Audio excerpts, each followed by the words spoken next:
In the first part of this video, we saw how to use the flightplan.com app to plan a VFR flight from Pembroke to Gatineau and back via Arnprior. Now we'll see how this works in the air. The airplane we'll be using, my twin Comanche, is 54 years old, but its avionics have been upgraded to today's standards for flight under instrument flight rules. Here's the panel as it exists today. Many of the so-called steam gauges have disappeared. An ADS-B transponder has been added, which is an active traffic system allowing you to see Mode C targets. Also, there are dual Garmin IFR GPS navigators. A few years ago, you could tell a well-equipped pilot because he carried a 20-pound flight bag full of expensive charts. Nowadays, for VFR navigation, you don't need any of this stuff, even the panel-mounted avionics. A tablet in your hand is all that's required, although the ADS-B transponder is handy if you want to get into some bigger airports south of the border. In fact, one of the lessons we learned making this video was that if you try to use a combination of the panel-mounted equipment and the iPad, things can get pretty confusing, both for the pilot and for the viewer. So we'll stick with the iPad. Let's go flying. Our VFR flight plan has been filed using the app, and we've received an email confirming this.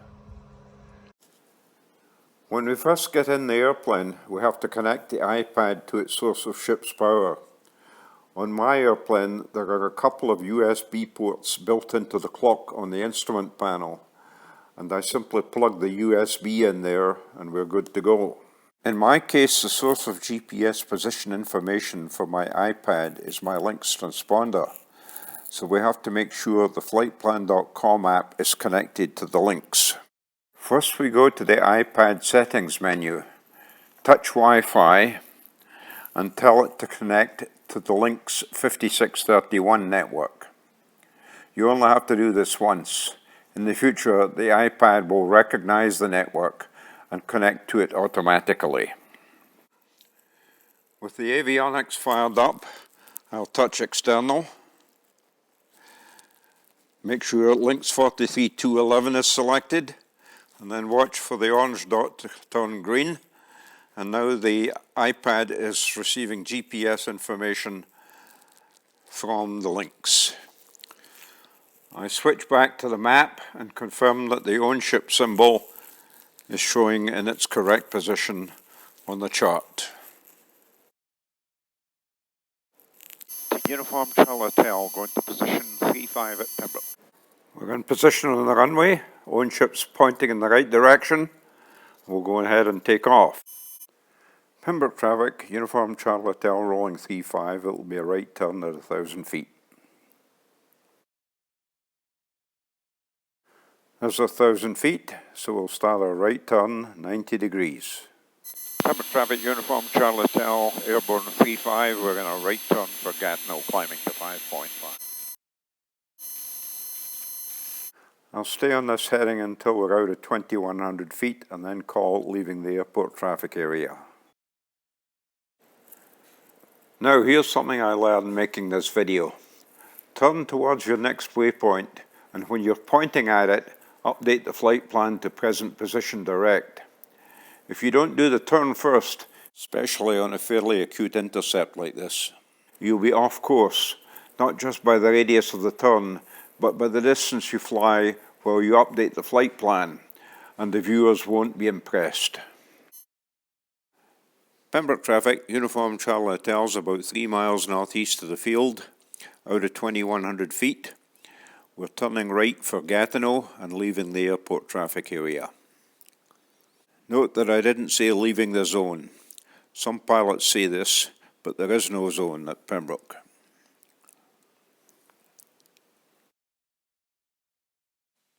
Now we'll switch to a route and clear it, make it present position.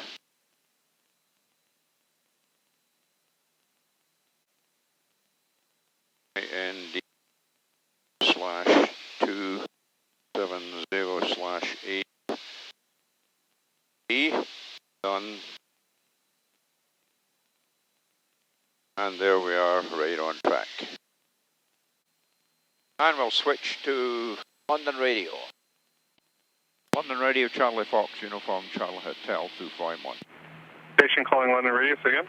It's Charlie Fox, Uniform Charlie Hotel, Twin Comanche out of Pembroke on a VFR flight plan to Gatineau. Our time off was 10. Uniform Charlie Delta, Roger, Gatineau altimeter 3006. 3006, thank you, good day. How's the navigation going? We're still right on track. At this point, we can touch route, and it will show us our navlog in real time. We've got 58 miles to run to the next waypoint, and we'll be there at 11:17. So that's it. There's not much more to do until we're getting close to the boundary of the Ottawa Terminal Control Area. Meanwhile, we can plan our descent into Gatineau. To keep the mental arithmetic simple, I use a descent gradient of 1,000 feet in 3 miles. That's 3.1 degrees. A standard instrument approach slope is 3 degrees, so that's pretty close. If we know the number of miles we have to run, we simply divide by 3 to get the height we will lose in that distance. If we know the number of thousands of feet we want to lose, we simply multiply by 3 to find the distance we'll need to lose it. Since our cruising altitude is 5,500 feet and the airport is 200 feet above sea level, we'll have 5,300 feet to lose. That will require 5.3 times 3 or 15.9 miles, call it 16. We know that the final intercept point is 8 miles from the airport. So if we're using runway 09, we'll have to start down 8 miles before that. Once we're inbound to the intercept point, the HUD will show us when we have 8 miles to go. If runway 27 is in use, we'll be aiming for a right downwind and we'll be stopping our descent at circuit height, so we'll only have 4,300 feet to lose. That will require 4.3 times 3 or 13 miles. Now I'll use the ruler tool to show how we'd proceed. We'll aim to join downwind near this little place, Jeanne d'Arc. So we'll turn inbound towards the field just south of Chelsea, which is about 2 miles before our final intercept point. The ruler says that's 7 miles, so we'll have 13 minus 7 or 6 miles to descend before we make the turn.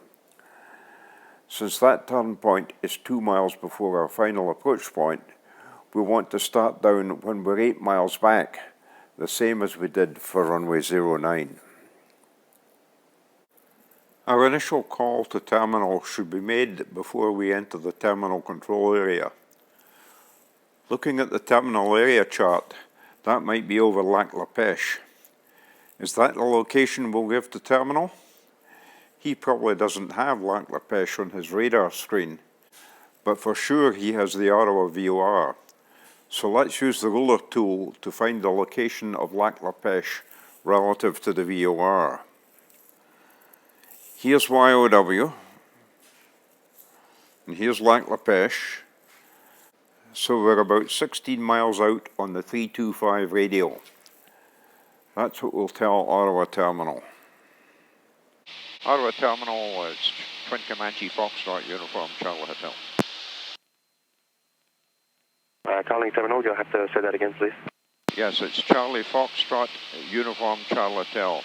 We're about 16 miles out on the 330 radial of the Ottawa VOR, inbound to Gatineau on a VFR flight plan from Pembroke, level 5,500. Uniform Charlie Hotel, Ottawa, good morning. Squawk canoe code, please, of 4200. 4200 it is, Uniform Charlie Hotel. Uniform Charlie Hotel, identified, altimeter is 3008. 3008.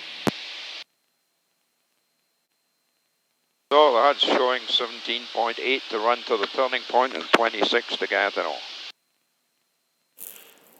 And as we discussed earlier, we'll be starting down about 8 miles from the turning point. We're presently 15 miles back.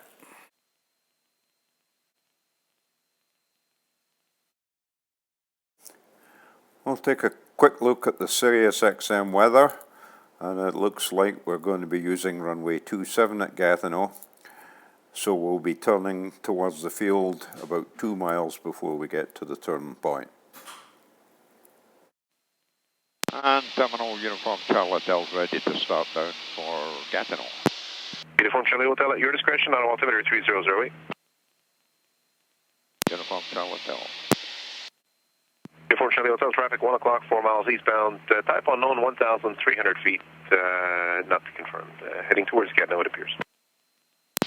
Uniform Charlie Hotel, roger. And Uniform Charlie Hotel's turning towards Gatineau. Uniform Charlie Hotel, contact Gatineau, radio 1223 now. Switching now, Uniform Charlie Hotel. Gatineau radio, Charlie Fox, Uniform Charlie Hotel, 10 miles west, joining right downwind for 27. Foxtrot Uniform Charlie Hotel, Gatson radio. Yeah, we'll be joining right downwind for 27, presently 10 miles west on a VFR flight plan out of Pembroke. Roger, runway 27, wind 290 at 5, altimeter 3006. Uniform Charlie Hotel, roger. And we're coming through 2,200 feet. That's the little town of Jeanne d'Arc just ahead. We'll be about circuit height by the time we get there. And it's going to be the Mark 1 human eyeball from here, so I'll stop the recording. On the return trip, our route will be CYND direct CYTA, but we'll demonstrate a diversion to Arnprior. So as I discussed earlier, there's not much point in going high. We'll stay down at 2500. That way we shouldn't even have to talk to terminal. Since this is a mandatory frequency area, we can pretty well announce the route we'll be taking. Everybody in the zone should hear, since non-radio aircraft aren't allowed in the mandatory frequency area. If runway 27 is in use, we'll depart straight out. If it's runway 09, we'll follow the circuit and depart from the downwind. Either way, we'll change our route to present position direct CYTA, perhaps around the Chelsea Dam, and keep flying that until we're clear of the TCA. Here's the route after we've set course from the Chelsea Dam. Then we'll assume that, for whatever reason, we've decided to divert to Arnprior, say as we're crossing Lac La Pêche.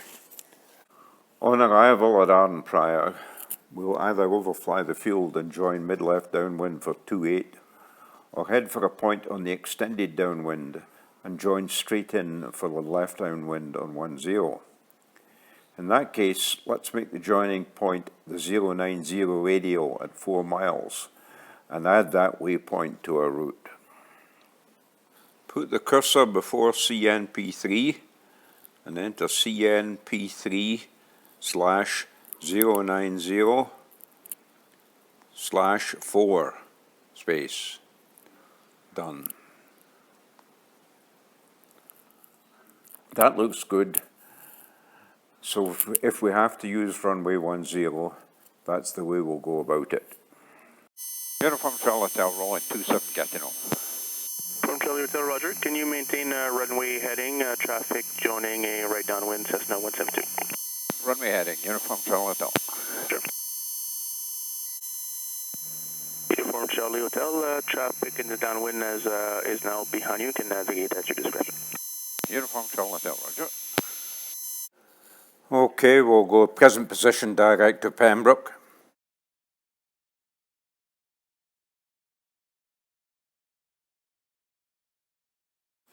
And we got our present position direct Pembroke dialed in on the route, and we're climbing to 2.5. Taxi traffic, Golf Golf Delta. Is overhead right shield and it's conducting a low-level diversion to Breckenridge at 2,000 feet. Turn on the breadcrumbs. 2,500, level off. Pending area traffic, Charlie Fox Uniform Charlie Hotel, Twin Comanche out of Gatineau for Pembroke at 2,500 feet. We're just north of the Chelsea Dam heading westbound. So we're just clearing the terminal control area and we'll be starting our diversion to Arnprior over Lac La Pêche, which is just ahead. Pending area traffic, Uniform Charlie Hotels over Lac La Pêche 2,500, proceeding present position direct to Arnprior. So here we are over Lac La Pêche, and we made the decision to divert to Arnprior. I'll eyeball the heading at about 220 degrees and start the turn first. Then when we're pointing at Arnprior, I'll update the route. Yeah, hit it, clear, present position, base, CNPE, done.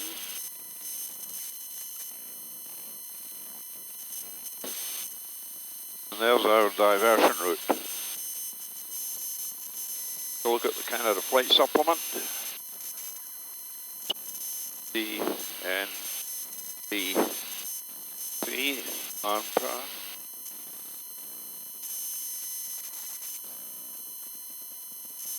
And the main runway is 2810. From frequency is 122.7. Up here right now the wind's 290 at 30 from looks like we'll be using 28. Go back to the map. You come right about 20 degrees. Arnprior traffic, Charlie Fox Uniform Charlie Hotel is presently 10 miles north of the field. Coming overhead for the left downwind 28. Nobody home. Start the descent to circuit height, which is about 1,400 feet.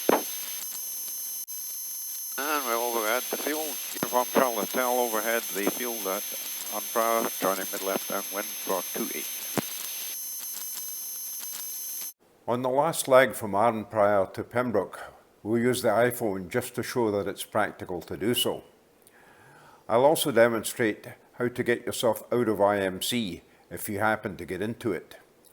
That's a rather frequent occurrence, particularly at night, since you often can't see the clouds until you're in them.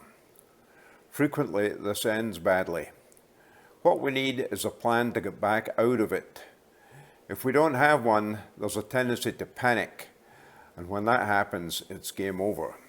Leaving the pattern, we'll climb straight out to 2,000 feet above ground level, then change the route to present position direct Pembroke, and continue a climb to level off at 3,500 feet. At this point, we'll assume we enter IMC. Commit to flying the gauges. Don't get distracted by occasional glimpses of VMC, though if it really clears up, by all means try to keep out of cloud. If you have an autopilot, use it, even if it's just a simple wing leveler. In a real life situation, the smart thing would probably be to head back to Arnprior, since we know the weather there and it presumably was VMC when we left. However, today we want to get back to Pembroke, so I'll use it as my IMC destination. Whatever destination we decide to use, it's a good plan to call London on 122.375 to check the latest weather, to avoid any unpleasant surprises once we start down. At Pembroke, the nearest METAR reporting station is Petawawa, CYWA, which is only 6 miles away, so its weather will be representative. We know there's an RNAV approach to runway 35 at Pembroke, so the approach to that runway should be clear of obstructions. At this point, you may want to declare an emergency. There's not much they can do for you, but they can make sure the area is clear of IFR traffic. They may suggest you switch to Montreal Centre on 135.2. This recording is actually made on the iPhone. It assumes we've made the decision over Renfrew to divert to Pembroke, and that we'll be making an approach from 10 miles back to runway 35 when we get there. So what we want to do is make a dogleg to join the final approach course 10 miles back from the runway. If rubber banding worked, I'd have used that to drag the route to a point 10 miles back from the airport. But it doesn't seem to work well, so I'll use the alternative name radial distance format to do the same thing. Just a word about editing the route on the iPhone. It works a little different from the iPad. Once you enter a waypoint in a format that it recognizes, it puts a colored oval around it. From that point, you can't change the text. All you can do is move the sequence of waypoints in the route by dragging the oval around, or delete any given waypoint by dragging it out of the edit window. So let's edit our route to join the final to runway 35 at Pembroke, 10 miles back from the airfield. We'll add a waypoint CYTA on the 170 radial at 10 miles, and then we'll drag CYTA to the end of the route. And there's our dogleg. We'll see in the air how we'd fly this route and start the descent after we turn final. Now, for a moment, let's assume we could use runway 17 and that there was a reason to do so. Here's the route reset to present position direct to Pembroke. Now the dogleg point is going to be on the 350 radial of Pembroke at 10 miles. So we'll add one. CYTA /350/10. Drag Pembroke to the end. Done. You can see that in this case, we'd wind up making a pretty tight turn to get onto final. What I'm going to do is add a second waypoint offset 30 degrees from the center line and 12 miles out from the airport. So we'll have a right angle turn to final. So we go to edit. We add this new waypoint, which is the CYTA 020 radial at 12 miles. And that's going to want to be between these two orange waypoints. So we drag the second orange waypoint down and drag Pembroke to the end. Touch done. So that's how we'd avoid having to make an acute turn onto final if we're coming from the upwind side of the airport. Of course, none of this is legal, but it sure beats starting a descent at a random location and hoping you'll see the ground before bits start flying off the airplane. So here we are a couple of miles east of Renfrew at 3,500 feet. We're going to assume we enter IMC at this point and make the decision to do an instrument letdown into Pembroke, starting from a position 10 miles out on final for runway 35. We'll change the route to give us that 10-mile dogleg on final for runway 35. And there's our dogleg. So now we just need to follow that routing inbound. We've already got the right altitude. Just go left about 7 degrees. We check the minimum safe altitudes in the area. There's 1900, 1800. So at 35 we've got lots of clearance. 3,500 feet will be 3,000 feet above the ground at Pembroke. The reason for joining 10-mile final is that we'll have a mile to get ready for our descent, which will take 9 miles at our 3 miles per 1,000 feet descent gradient. We'll put out a call to Pembroke traffic when we're 10 miles back from the final intercept point. 20 miles to run to that point.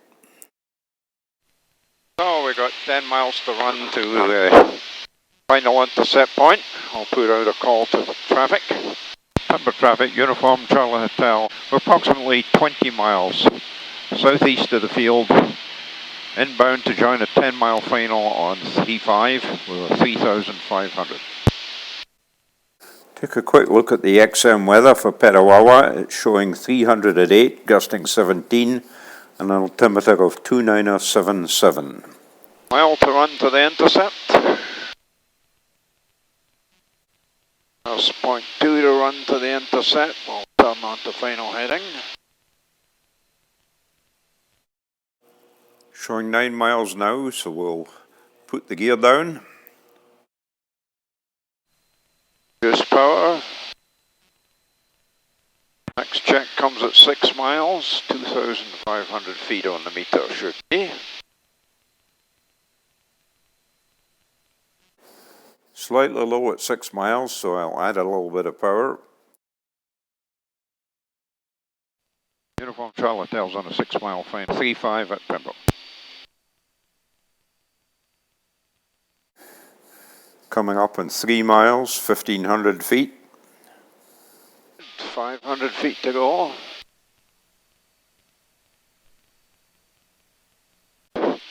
There's 1,000 feet in a mile and a half, so if we can't see it by now, we're having a bad day.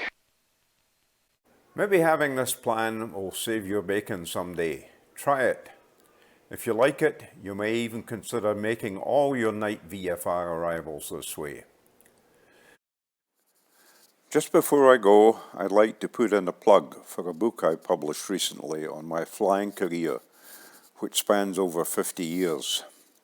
Much of it is about the years after I retired from my day job as an engineer.